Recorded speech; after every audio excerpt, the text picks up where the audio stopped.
Chers amis, bonjour. Merci à Nicolas pour cette lecture. Je vous invite à garder ouvert, si possible, une Bible avec Luc chapitre 24, la fin du chapitre ouvert devant vous. Votre ami Dupont vient de vous annoncer la nouvelle. Il a gagné au loto. Euro-million, et donc ça veut dire qu'il est richissime. Vous vous en doutez. C'est peu probable parce que, comme tout le monde le sait, jouer au loto, c'est un jeu de dupes. La probabilité de mourir foudroyé est plus élevée que la probabilité de gagner au loto. Dupont, il peut raconter des histoires. Sauf que, il vous invite à prendre l'apéro, et il n'habite plus dans ce 31 mètres carrés exigu à la porte dorée, mais un 200 mètres carrés dernier étage avenue Foch. Tiens. Quelques jours plus tard, il vous propose petite balade en campagne, c'est pas le confinement, on peut faire ça. Et au lieu de venir vous chercher sur son petit scooter pourri d'il y a 20 ans, il arrive en Bugatti. Ok, un autre truc là. La semaine d'après, vous l'appelez. Ouais, salut, comment ça va? Vous entendez le bruit des vagues derrière? Il y a l'eau, il y a la mer là. Et il lui dit, ah, je suis désolé là, je suis aux Seychelles et il y a mon instructeur de kitesurf qui m'attend, je dois y aller. Il y a un moment où finalement vous allez vous dire ah, peut-être qu'il a raison. Peut-être que Dupont a bel et bien gagné au loto. Vous ne pouvez plus refuser devant ces indices répétés, devant ces preuves après preuves, un élément, un autre élément qui se rajoutent. Dupont a gagné au loto. C'est possible. Chers amis, le doute est humain. Le doute peut être bon, le doute a sa place. Si c'est réagir à quelque chose d'improbable et essayer de prendre du recul, si c'est réfléchir, prendre le temps, utiliser son cerveau, raisonner, cela a sa place. L'invitation de l'évangile de Jésus n'est pas une invitation à fermer une partie de votre cerveau, à arrêter de réfléchir, à ignorer la raison, au contraire. Luc invite tout lecteur à raisonner, à réfléchir, à comprendre avec recul, à prendre du temps. Luc chapitre 24. Alors je vous propose de revenir un peu au début du chapitre. Il y a deux femmes qui pénètrent dans la tombe et qui découvrent que Jésus n'est plus là. Et le texte nous dit qu'elles sont effrayées. Alors il y a des anges, des messagers de Dieu qui sont là. Mais verset 11, c'est plus important encore, elle va raconter la nouvelle aux apôtres et les apôtres trouvent les propos de ces femmes absurdes. Ils n'y croient pas du tout. Verset 12, Pierre il va là-bas, il va voir, et lui aussi est étonné, surpris. Si on continue dans le chapitre, on l'a vu la semaine dernière, chapitre 17, Cléopas et son ami qui sont sur le chemin d'Emmaüs, ils sont attristés. Et verset 24, c'est intéressant, ils disent « Quelques-uns se sont rendus au tombeau, ils ont aussi trouvé les choses telles que les femmes les ont décrites, mais lui, ils ne l'ont pas vu. » Donc il y avait eu le témoignage des femmes, il y a eu le témoignage d'autres, et Cléopas et son ami ne croient toujours pas, alors qu'il y a plusieurs témoignages que le tombeau est vide. Et verset 25, Jésus leur dit, « Vous êtes bien lents à croire tout ce que les prophètes ont annoncé, hommes sans intelligence. » Vu les circonstances, on peut dire c'est humain, c'est compréhensible. Ils doutent, ils n'arrivent pas à croire, ils n'imaginent pas que quelqu'un ressuscite d'entre les morts. Les morts ne se relèvent pas. La résurrection physique n'était pas quelque chose de logique pour eux. C'est déjà le cas dans la première partie du chapitre 24 et on le voit dans notre section aussi. Verset 37, ils furent saisis de crainte et d'effroi, croyant voir un esprit, un fantôme. Verset 41, encore, ils ne parvenaient pas à croire et restaient dans l'étonnement. Luc nous le rapporte plusieurs fois dans ce chapitre, il insiste là-dessus.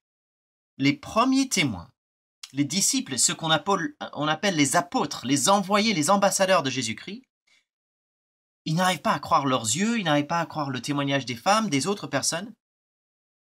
Ils ont beaucoup de mal. Et Luc nous l'explique très simplement, nous le montre. Chers amis, avez-vous déjà douté? Douté de Dieu, douté de son existence, douté de sa bonté, douté de vous-même?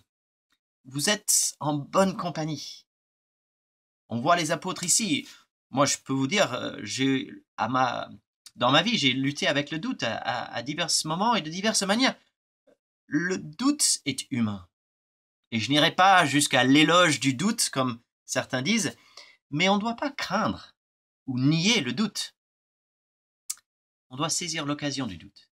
C'est une occasion de réflexion, c'est une occasion de se poser les bonnes questions. Qu'est-ce qu'on voit dans cette dernière section de Luc 24, les versets 36 à 53? On voit que devant des disciples craintifs, Jésus se révèle physiquement ressuscité. Il ouvre leur intelligence pour comprendre les Écritures avant de leur promettre l'Esprit et de les quitter.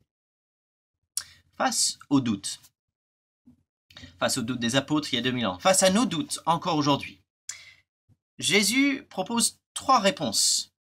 Luc nous propose 3 réponses dans ce texte pour transformer des disciples craintifs, incertains, et en faire d'eux des ambassadeurs, joyeux et pleins de courage. Il y a ces 3 éléments clés. C'est encore vrai aujourd'hui. Et Jésus nous les propose encore aujourd'hui. Sa résurrection physique. Deuxièmement, révélation biblique. Et troisièmement, retour christique. Résurrection physique, révélation biblique, retour christique. Et la conséquence, c'est confiance et joie. Nous allons voir ça ensemble. Résurrection physique. Jésus arrive parmi eux. Il leur dit, verset 36, que la paix soit avec vous. Et là, il leur montre ses blessures. Il mange un bout de poisson avec eux. Il est physiquement là, physiquement ressuscité. C'est pas un fantôme. Ça n'aurait pas dû être une surprise, en fait. Ça n'aurait pas dû les prendre au dépourvu. Jésus avait parlé de cela.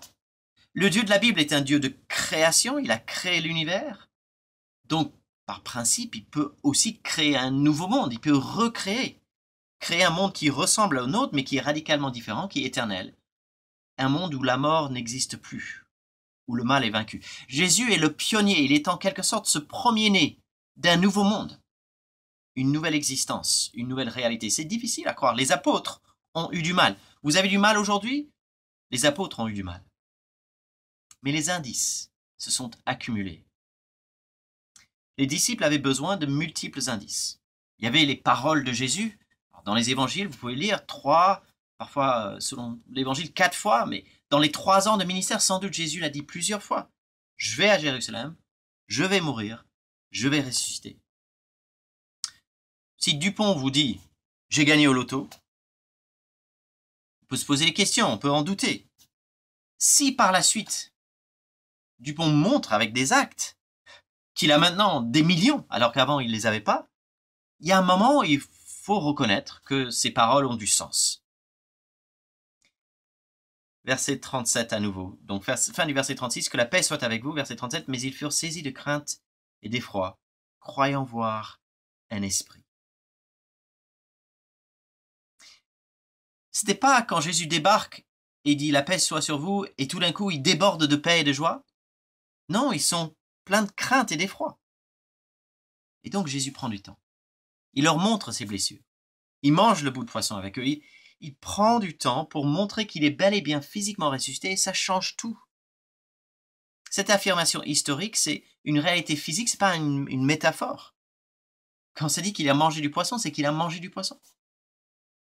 La foi chrétienne se fonde sur une affirmation raisonnée qui dépend de multiples preuves, qui dépend de témoignages et de raisonnement. Résurrection physique, deuxièmement, révélation biblique. Alors c'était un élément clé la semaine dernière sur le chemin d'Emmaüs, cette idée que Jésus peut ouvrir les yeux pour voir dans les Écritures comment Dieu a préparé le chemin, toutes ces promesses, toutes ces structures et ces réalités de long terme avec le peuple de Dieu. Vous pouvez lire dans la loi, c'est la Torah, les 5 premiers livres, les prophètes, c'est les autres écrits, et les psaumes, c'est les écrits de sagesse, psaumes et proverbes. Voici ce que Dieu allait faire. C'est cohérent avec ce qui est déjà venu. Dupont, il peut affirmer qu'il a gagné au loto, mais s'il vous montre le ticket gagnant, s'il vous montre le reçu du tabac, si il a acheté, si sur son smartphone, il montre la vidéo du tirage au sort avec les numéros gagnants, c'est dit, c'est annoncé publiquement, il a le ticket avec les mêmes numéros, Voilà, c'est logique, c'est cohérent. La résurrection, c'est l'accomplissement de paroles de Dieu, et tant de paroles de Dieu. Tant de textes dans la Bible en hébreu qui nous dirigent vers un roi qui va mourir et ressusciter. On a entendu le psaume 31, un psaume du roi David. Alors, c'est un récit qui parle du roi du peuple qui est attaqué et puis qui gagne une victoire. Et c'est une victoire par la puissance de Dieu. Défaite, victoire. Mort, retour à la vie. La révélation biblique est le fondement sur lequel notre confiance dans la résurrection physique est placée. Lisez pour vous-même les psaumes, en imaginant que les psaumes nous parlent d'un roi et que ce roi va être accompli, ce rôle de roi sera accompli par Jésus-Christ. Voici un roi qui doit sauver, qui sera attaqué, qui se trouvera au plus bas, au fond du trou. Mais après, Dieu va le relever, va le ressusciter, et il régnera. Il sera victorieux par la puissance de Dieu. Résurrection physique, deuxièmement, révélation biblique, troisièmement, retour christique. Alors, je trichais un peu parce que dans un sens, il y a deux retours. Verset 49. Quant à moi, j'enverrai bientôt sur vous ce que mon Père vous a promis. Vous donc restez ici, dans cette ville, jusqu'à ce que vous soyez revêtus de la puissance d'en haut. Jésus va partir, c'est la fin, donc le deuxième retour, c'est Jésus qui monte au ciel, qui retourne auprès du Père. Mais avant ça, il annonce un retour du Christ par son esprit. L'esprit de Christ va donner confiance et puissance pour que ces apôtres craintifs puissent devenir des témoins joyeux, des ambassadeurs, les ambassadeurs officiels. Donc ça sera à la Pentecôte, ce retour christique de l'esprit. Et puis la fin, c'est le retour de Jésus qui quitte ses apôtres pour retourner auprès du Père.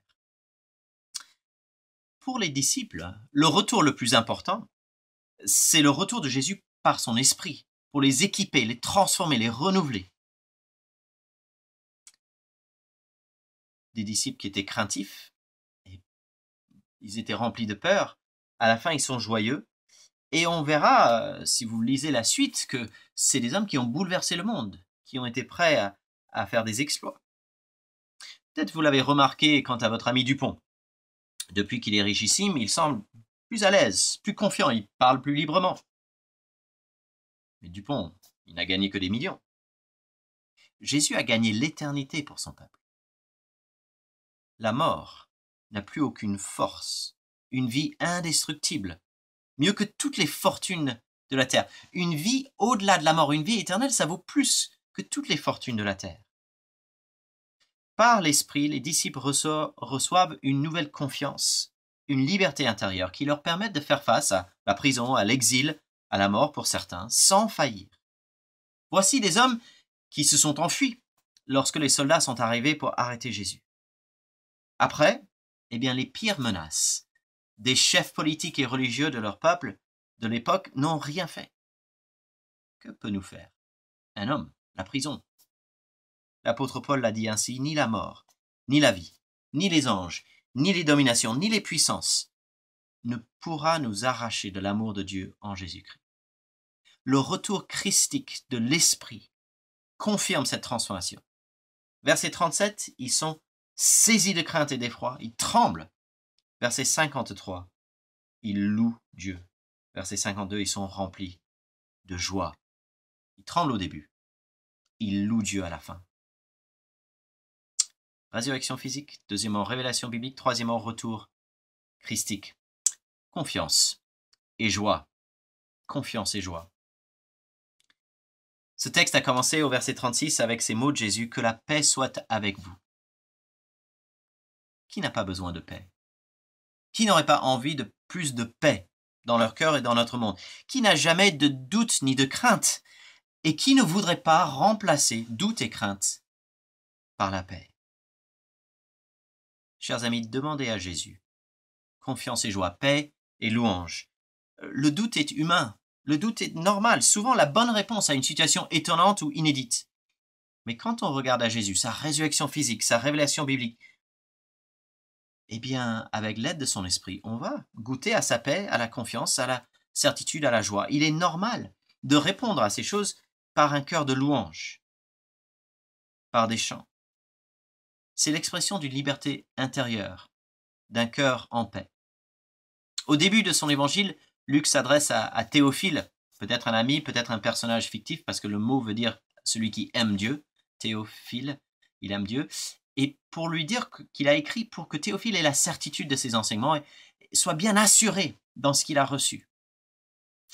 Et on voit à la fin de l'évangile ceux qui étaient craintifs, qui sont maintenant rassurés, et donc qui sont pleins de joie et qui veulent louer, adorer Dieu, célébrer la bonté de leur Dieu. Ils expriment par ces louanges cette liberté intérieure d'un cœur en paix. J'aimerais maintenant dire 2 mots à ceux qui m'écoutent et qui aujourd'hui sont pas convaincus par Christ, par l'Évangile. Les 2 mots que j'aimerais vous présenter, c'est juste « venez voir ». Pour comprendre la confiance et la joie, venez voir. Demandez à un ami chrétien quel est l'impact de l'Évangile dans son quotidien, de sa relation avec Dieu. On espère au mois de juin de pouvoir se retrouver physiquement. Venez voir. Discutez avec des disciples de Jésus à l'Église éternelle. Est-ce que la confiance et la joie font partie de leur vie ou pas? Si oui, d'où est-ce que ça vient? Souvent, j'aime poser cette question à ceux qui nous visitent un dimanche. Alors, malheureusement, c'est pas le cas à distance, mais juste de demander aux gens, qu'est-ce que vous avez observé aujourd'hui? Est-ce qu'il y a quelque chose que vous avez noté? Vous êtes peut-être là pour la première fois, ou vous connaissez pas l'église. Et souvent, on m'a dit, ah, les gens chantent ici. Dans votre chapelle, dans votre église, on entend chanter les gens. C'est entraînant, c'est assez, c'est touchant presque. C'est un détail que les gens chantent, mais c'est pas un détail, chers amis, car le chant exprime confiance et joie. Jésus est ressuscité. Il a vaincu la mort. Nous voulons chanter. Nous voulons célébrer cela.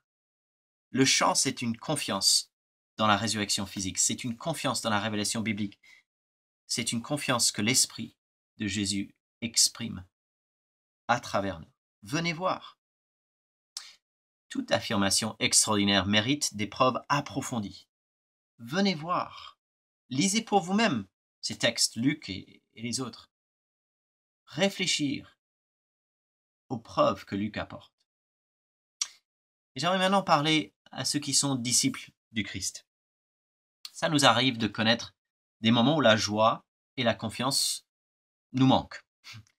Ça peut être une souffrance particulière qui nous frappe, ça peut être un deuil, ça peut être un virus. On peut connaître une variété de galères dans la vie. Ne pensons pas qu'il faut faire semblant, chers amis. Ne faisons pas semblant. Ne soyons pas dans une logique de dire « Ah, il faut refuser le doute, jamais je doute ». Non, non. Luc n'a pas caché les doutes et les craintes des apôtres. Mais devant cela, il présente des preuves. Jésus et ses blessures, son poisson qu'il mange. Choisissons de contempler avec sérieux Jésus ressuscité physiquement. Choisissons de contempler avec attention la révélation biblique. Choisissons de faire appel avec persévérance à l'Esprit de Jésus-Christ. Demandez à l'Esprit qu'il agisse dans nos cœurs pour nous renouveler. Car oui, le doute peut nous bouleverser, la tristesse peut nous submerger. Chers amis, Jésus est physiquement ressuscité et la révélation biblique déborde de richesses qui nous parle de ce Messie, de ce roi ressuscité. Et l'Esprit de Jésus est puissant pour renouveler notre pensée, toucher nos cœurs et apporter sa paix, la paix de Jésus-Christ. L'Esprit de Jésus est puissant pour transformer des disciples craintifs en ambassadeurs joyeux et courageux. 3 éléments qui forment un tout uni. Résurrection physique, c'est l'accomplissement des promesses dans la révélation biblique. Et bien sûr, c'est l'Esprit qui applique ces choses, et la résurrection, et les promesses, et la révélation, au cœur de celui qui écoute, qui réfléchit, et qui se laisse transformer. Au chapitre 24, verset 32, la semaine dernière, on a vu ces 2 hommes sur le chemin d'Emmaüs avec Jésus. Jésus l'a physiquement ressuscité. Il est en train d'expliquer les Écritures, la révélation, et l'Esprit fait brûler les cœurs. Vous voyez comment ces 3 tiennent ensemble, ils sont unis.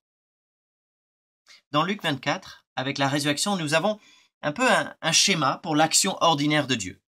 La mort est suivie de la vie. La défaite laisse place à la victoire. Ce qui peut nous sembler un mal, Dieu le transforme en bien. Un ami pasteur à Pau m'a raconté cette semaine que la fermeture physique de leur lieu de célébration a été un grand encouragement pour lui. Parce que des familles, des inconnus, des personnes, des voisins, des personnes qu'il ne connaît pas, se connectent et regardent sur YouTube leur célébration. Et même son père, qui habite une autre ville, regarde le dimanche, mais aussi a commencé à assister aux petites études bibliques qu'il met en ligne dans la semaine. Voici son père qui jusque-là n'avait pas vraiment d'intérêt pour l'évangile. L'Église meurt, elle est fermée. Non, l'Église vit plus que jamais. Pour que la confiance et la joie remplacent les craintes et le doute, 3 clés essentielles: la résurrection physique, la révélation biblique, le retour christique, c'est-à-dire Jésus par son esprit qui vient créer confiance et joie dans les cœurs de tous ses disciples. Jésus qui vient par son esprit nous renouveler de l'intérieur, car le ressuscité est plus fort que la mort. Aujourd'hui encore, Jésus vous dit que la paix soit avec vous. Prions ensemble. Merci notre Dieu et Père pour cette parole de Luc. Merci pour la résurrection physique, la révélation biblique et le retour christique, l'œuvre de ton esprit pour nous transformer. Et nous prions, Seigneur, que dans nos moments de doute ou de crainte, que tu viennes par nos esprits fortifier nos cœurs et créer en nous une vraie confiance et une vraie joie, car Jésus-Christ est ressuscité. Nous te le prions au nom de Jésus. Amen.